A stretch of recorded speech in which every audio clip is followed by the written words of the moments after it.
Personal na pinangunahan ni Police Colonel Ferdinand D. Hermino, ang kasalukuyang Provincial Director ng Nueva Ecija PNP, ang masusing pag-iikot at inspeksyon sa mga COMELEC checkpoints na itinalaga sa mga pangunahing lansangan ng Santa Rosa, San Leonardo at Hain, Nueva Ecija.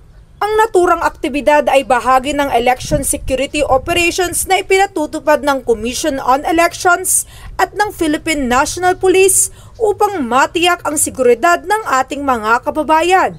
Tiniyak ng pinuno ng Nueva Ecija PNP na nasusunod ang COMELEC guidelines, kabilang ang pagpapatupad ng gun ban, pagsita sa mga kahina-hinalang sasakyan at pagbibigay ng tamang impormasyon sa mga motorista.